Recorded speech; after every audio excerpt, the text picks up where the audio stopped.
학생부 교과전형 2022학년도 학생부 교과전형이 어떻게 전개되었는가 이 모습을 보도록 하겠습니다. 자, 이 모습에서 가장 이제 크게 세 가지 특징을 제가 한번 잡아봤습니다. 우선 첫째는 학생부 교과전형이 확대되었다는 것이죠.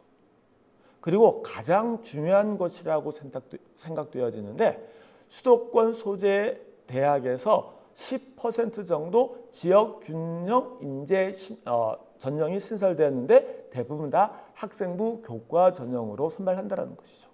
그리고 학생부 교과 성적에 진로 선택 과목을 반영하는 대학들이 많이 있다는 것이죠. 자, 이 각각의 모습들에 대해서 한번 살펴보았습니다. 자, 학생부 교과 전형이 확대되었다는데 그만큼 모집 인원이 증가되었습니다. 여러 가지 이유가 있겠죠. 그 이유에서는 학생부 교과 전형을 신설한 대학들도 많이 있었기 때문에 그런 건데 이 모습들에 대해서 각각의 어떤 자료를 살펴보도록 하겠습니다. 자, 학생부 교과 전형이 확대되었는데 2019학년도에는 34만 7천 명 정도, 34만 7,500명 정도를 선발했습니다. 이 중에서 학생부 교과 전형으로는 14만 6천 명, 7천 명 정도를 선발했습니다. 42.3%를 선발한 것이죠. 그런데 2022학년도에는 선발 인원은 다소 줄었습니다. 34만 6,553명을 선발했네요. 이 중에 학생부 교과로는 14만 8,500명 더 늘었습니다. 이렇게 모집 인원이 더 확대되었던 것이죠. 학생부 교과 전형이 확대된 이유를 살펴본다면 학생부 종합 전형에서 교과 전형으로 변경한 대학들이 있습니다. 건국대, 경희대, 동국대, 연세대 등이 있죠. 그리고 2021학년도까지만 하더라도 대학별로 적성고사 전형이 있었습니다. 근데 이게 2022학년도에는 다 폐지되었거든요. 그래서 기존의 적성고사 전형으로 선발한 대학들이 학생부 교과 전형으로 변경되어지면서 학생부 교과 전형이 더욱더 늘어나게 되었던 것입니다. 그 외에도 학생부 교과 전형을 아예 신설한 대학도 있었습니다. 가천대, 경기대, 서강대, 성균관대조차도 학생부 교과 전형으로 신설했습니다. 자, 다음으로는 수도권 소재 대학에서 지역 균형 인재 선발 전형이 신설되었는데 어떠한 모습인가 한번 살펴보도록 하겠습니다. 우선 지역 균형 인재 전형 선발 현황을 살펴본다면 전체 41개 대학에서 이 전형으로 선발합니다.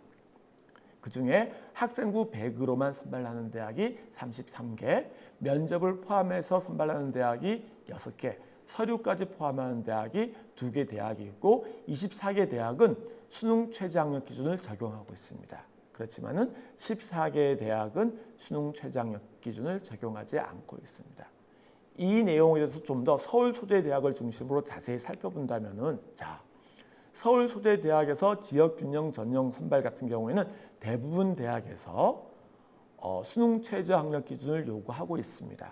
그런데 이 중에 광운대라든가 덕성여대, 명지대, 세종대, 한양대의 경우에는 단순히 교과 성적만을 가지고 선발합니다.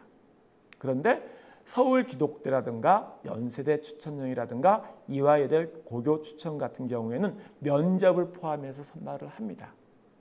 그리고 여기에 동국대 같은 경우에는 서류 전형을 포함하고 있는 것이죠. 자, 이렇게 서울소재대학에서 지역균형 선발 전형으로 선발할 경우에는 여러 가지 조건은 있지만 대부분은 수능 최저학력 기준을 요구하고 있다는 점을 우리는 알아둘 필요가 있을 것 같습니다. 다음으로는 진로 선택 과목을 반영하는 모습을 살펴보겠는데 진로 선택 과목을 어떻게 반영하고 있는가 또 주요 대학에서 반영 방법을 간단히만 살펴보도록 하겠습니다.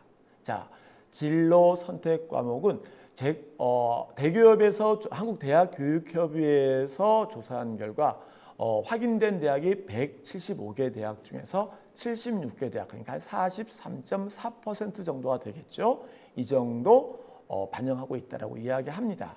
대체로 세 과목을 반영하는 대학이 많은데 반영 비율은 그렇게 높지 않은 편이라고 이야기하고 있습니다. 그렇지만은 대학에 따라 가지고 반영 방법이 다양하기 때문에 이러한 방법은 꼭 확인해 볼 필요가 있습니다. 그래서 서울 소재 주요 대학의 어떤 진로 선택 과목을 반영하는 방법들을 한번 살펴보았습니다.